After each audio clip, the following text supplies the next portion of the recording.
B and BSc part third online classes में आपका स्वागत है। आज अपन बात करेंगे ऊर्जा की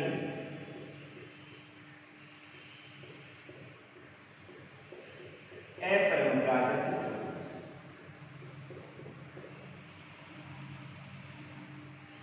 यानी अपरंपरागत स्रोत किसे कहा जाता है? वे स्रोत जिनका वर्तमान में अभी उपयोग होने लगा है। परंपरागत तो कौन से होते हैं? जो कि प्राचीन काल से चले आते हैं, लेकिन ऊर्जा के वे स्रोत जिनका वर्तमान में उपयोग होने लगा है, अभी उपयोग होने लगा है, उन्हें क्या कहा जाता है? अपरंपरागत स्रोत कहा जाता है। इनको और किस नाम से जाना जाता है? नवीकरणीय संसाधन भी कहा जाता है।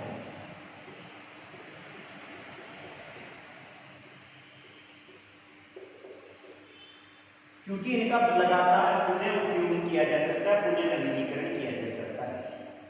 किस किस को लिया जाता है? इसमें अपन सौर ऊर्जा को लेते हैं,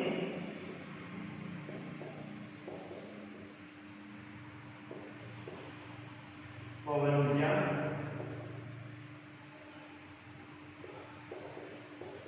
भूतापीय ऊर्जा,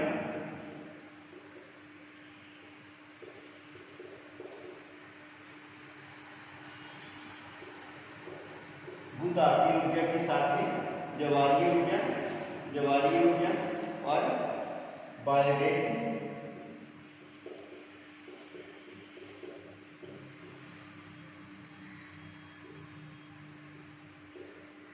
और समुद्री ऊर्जा जिसको क्या कहा जाता है? ज्वारीय ऊर्जा। इसी में आ जाएगा। तो यानी कौन कौन सी आती है? सौर ऊर्जा आती है, पवन ऊर्जा, भूतापीय ऊर्जा, ज्वारीय ऊर्जा और बायोगैस को सम्मिलित किया जाता है। सबसे पहली बात आती है सौर ऊर्जा। सूर्य से प्राप्त होने वाली ऊर्जा को क्या कहा जाता है? सौर ऊर्जा कहा जाता है। सूर्य से प्राप्त होने वाली ऊर्जा क्या कहलाती है? सौर ऊर्जा कहलाती है। और ये वाली ऊर्जा एक प्रधान स्रोत माना जाए तो प्रधान स्रोत यह सूर्य ही है। पृथ्वी के धरातल पे जो ताप आता है वो आप देखो किससे प्राप्त होता है? सूर्य से प्राप्त होता है। और सूर्य से प्राप्त होने वाले इसी तापमान को पृथ्वी के सभी तत्व ग्रहण करते हैं, यानी वायुमंडल ग्रहण करता है। और जैसे ही वायुमंडल ग्रहण करता है, यहाँ पर पाई जाने वाली वायु गर्म होती है और अपने समीपवर्ती वायु को गर्म कर देती है, जिसके कारण से संपूर्ण वायुमंडल क्या हो जाता है? गर्म हो जाता है। सूर्य के केंद्रीय भाग में क्या पाया जाता है? हाइड्रोजन पाया जाता है, जो लगातार किसके रूप में परिवर्तित होता रहता है? हीलियम के रूप में परिवर्तित होता रहता है। और इसी के द्वारा अपने को क्या प्राप्त होती है? ऊर्जा प्राप्त होती है। आज सौर ऊर्जा का अध्ययन करें तो सौर ऊर्जा को संचय नहीं किया जा सकता है, लेकिन सूर्य से प्राप्त होने वाली इस ऊर्जा के द्वारा अपन खाना भी बना सकते हैं, विद्युत लालटेन के रूप में भी काम में लिया जा सकता है, वाटर पंप भी चला सकते हैं, सौर लालटेन को भी चलाया जा सकता है। यानी इस ऊर्जा का अपन उपयोग कर सकते हैं। इस प्रकार की सूर्य से प्राप्त होने वाली ऊर्जा को दो प्रकार से काम में लिया जाता है।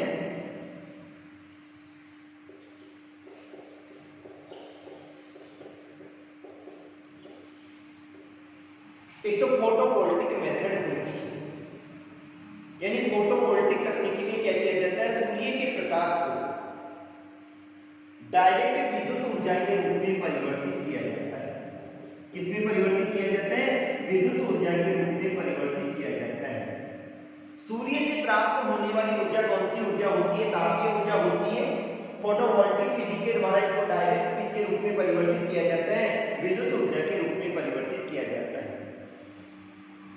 दूसरी बात आती है आसानी लेंस होते हैं या रेफ्लेक्टर,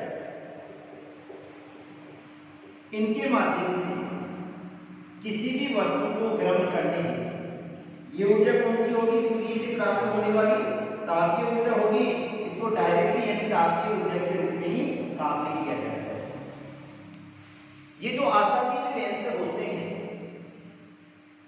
इनमें सूर्य के तापमान को एक जगह इकट्ठा किया जाता है और एक जगह इकट्ठा या संचित करने के बाद में इसको एक केंद्रीय बिंदु पर रख के और फिर बाद में इसे अत्यधिक मात्रा में ताप प्राप्त किया जाता है और इस तकनीक को क्या कहा जाता है? आसातीत लेंस कहा जाता है। विश्व के 2 देश ऐसे हैं जहां पर गार्डन है और इधर है। ये दोनों के दोनों देश ऐसे हैं जो कि सूर्य से प्राप्त होने वाली ऊर्जा को उपयोग में लेते हैं, काम में लेते हैं। इस ऊर्जा का उपयोग किसमें किया जाता है? खाना बनाने हेतु भी इसका उपयोग किया जाता है, पानी गर्म करने हेतु भी इसका उपयोग किया जाता है, भट्टियों में भी इसको काम में लिया जाता है, फसलें पकाने के लिए, औद्योगिक कार्यों में या नगरीय क्षेत्रों में रोशनी हेतु इसको काम में लिया जाता है। जो सोलर लालटेन होती है वो भी इसी के द्वारा निर्मित होती है। वर्तमान का अध्ययन करें तो भारत ऊर्जा मंत्रालय द्वारा राष्ट्रीय स्तर पर सौर तापीय ऊर्जा कार्यक्रम 2 कार्यक्रम कर रहे हैं। एक तो सौर तापीय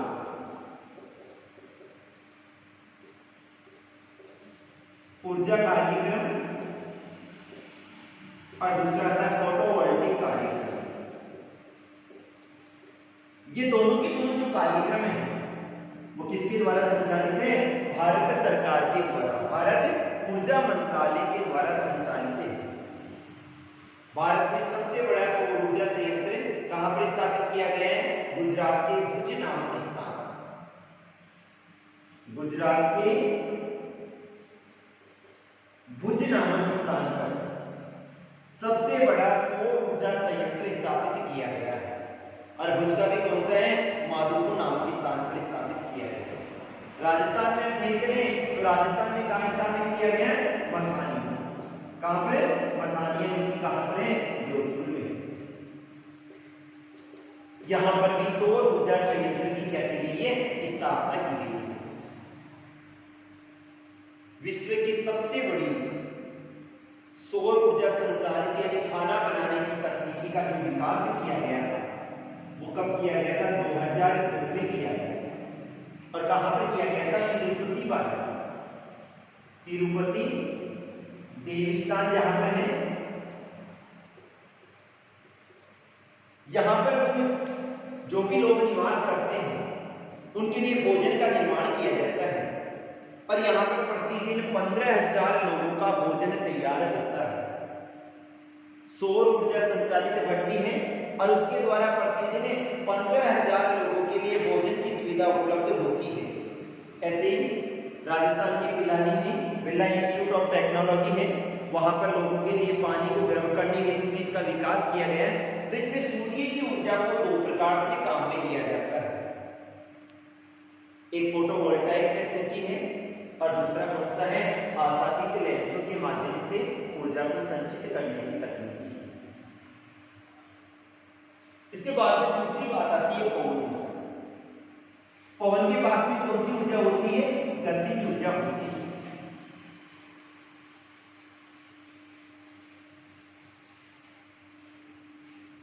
पवन के पास में कौन सी ऊर्जा होगी?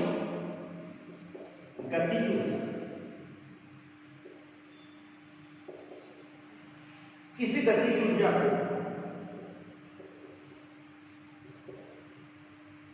विद्युत ऊर्जा के रूप में परिवर्तित किया जाता है। किसके माध्यम से?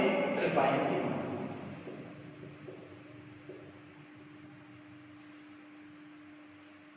इस प्रकार की ऊर्जा का विकास प्राचीन काल में हो गया था और प्राचीन काल में भी ऊर्जा के उत्पादन हेतु पवन चक्कियों का उपयोग किया जाता था।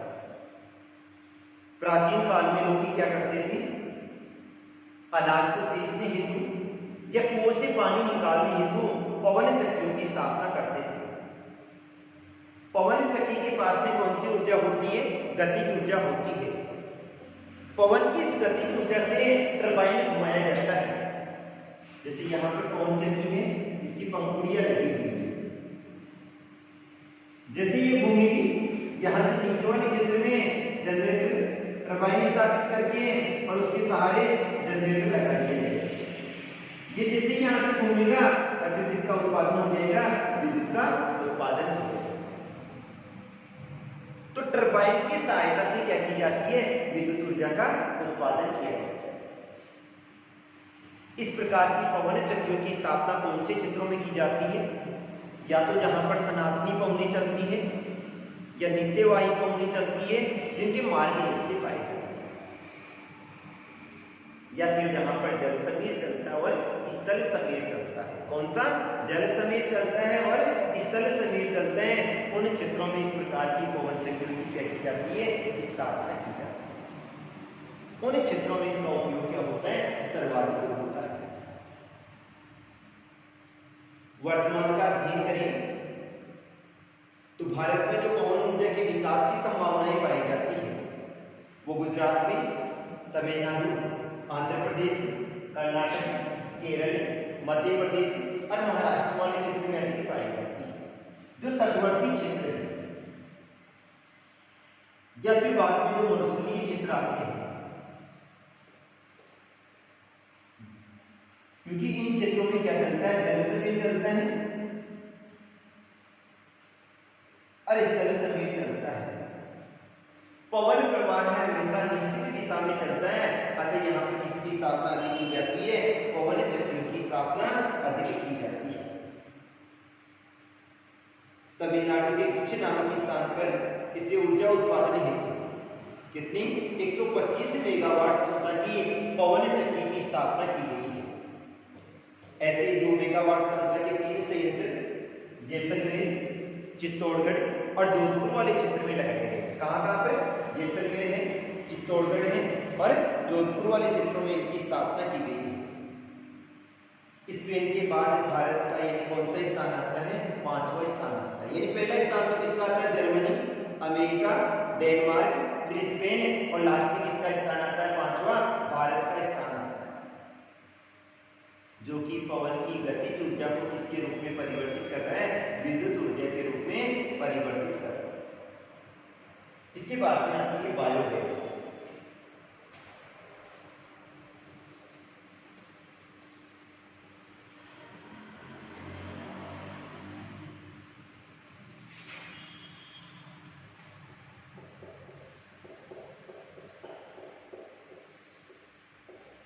बायोगैस का निर्माण किस प्रकार से किया जाता है, जैसे कृषिगत अपशिष्ट होते हैं या फसलों के अपशिष्ट पदार्थ होते हैं या नगरीय क्षेत्रों के अपशिष्ट पदार्थ होते हैं, तो उनको जलाया जाता है और जलाने के बाद में या सड़ाने के बाद में उनसे एक विशेष प्रकार की गैस निकलती है, मीथेन गैस।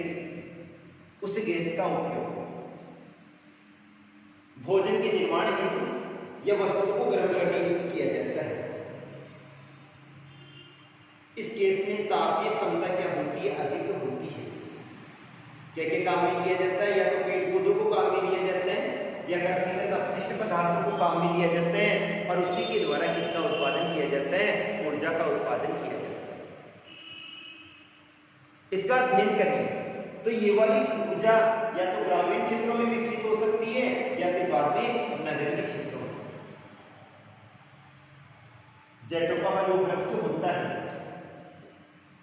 उससे किसका निर्माण किया जाता है, बायोडीजल का निर्माण किया जाता है। यानी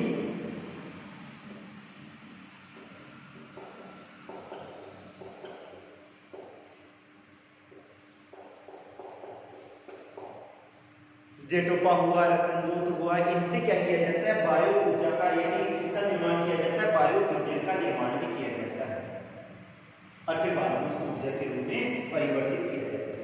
ऐसे भारत का अध्ययन करें तो भारत में जैसे गन्ने की खोई है, अब गन्ने की खोई क्या होती है, सूख जाती है और सूखने के बाद में उसको ऊर्जा के रूप में परिवर्तित किया जाता है।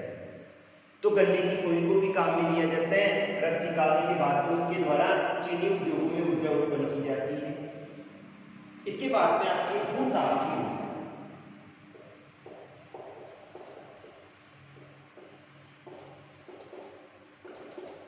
भूतापीय धरातल के आंतरिक भाग से प्राप्त होने वाली ऊर्जा को क्या कहा जाता है, भूतापीय ऊर्जा कहा जाता है। धरातल के आंतरिक भाग से प्राप्त होने वाली ऊर्जा को क्या कहा जाता है, भूतापीय ऊर्जा कहा जाता है।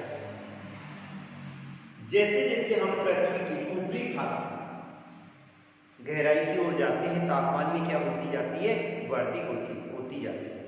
ऊंचाई से नीचाई की ओर जाएंगे तो तापमान में क्या होगी, वृद्धि होगी।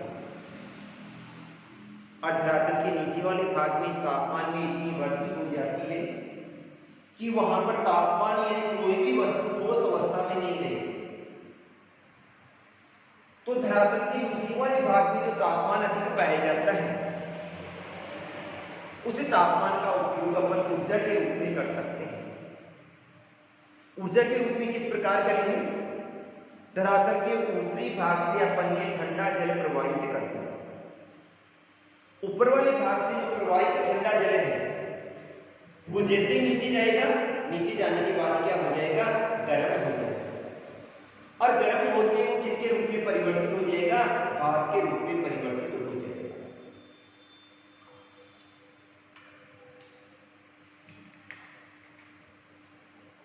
उस भाप के द्वारा अपन किसका उत्पादन कर सकते हैं, ऊर्जा का उत्पादन कर सकते हैं। ऊपरी भाग से नीचे वाले तापमान तक पानी ऊर्जा के भाप का उत्पादन करके और फिर बाद में इनका ऊर्जा का उत्पादन किया जा सकता है। ऐसे गर्म जल के स्रोत भी पाए जाते हैं और इन गर्म जल के स्रोतों को क्या कहा जाता है, ग्लेशियर कहा जाता है। जो गर्म जल के स्रोत पाए जाते हैं उनको क्या कहा जाता है, ग्लेशियर कहा जाता है। इन ग्लेशियर में भी इतनी अत्यधिक क्षमता में ऊर्जा की संभावना पाई जाती है कि ये उन क्षेत्रों की, कौन से, जहां पर ये पाए जाते हैं, ऊर्जा का विकल्प यानी विकल्प के रूप में काम में लिया जा सकता है। हिमाचल प्रदेश हुआ, लद्दाख हुआ, लेह हुआ, वहां पर इनके द्वारा ऊर्जा उत्पन्न की जा सकती है। और लास्ट आती है अपनी जवानी ऊर्जा।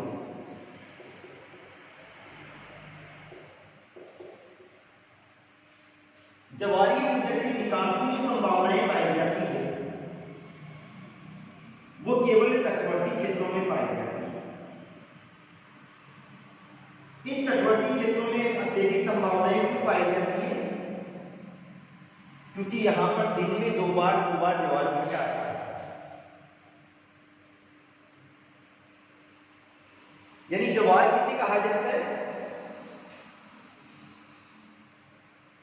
सूर्य तथा चंद्रमा की आकर्षण शक्ति के कारण से स्तरीय भाग का जल, वो समुद्री क्षेत्र का जल एक बार स्थल की ओर आता है और स्थल की ओर आने की क्रिया को जवार कहा जाता है।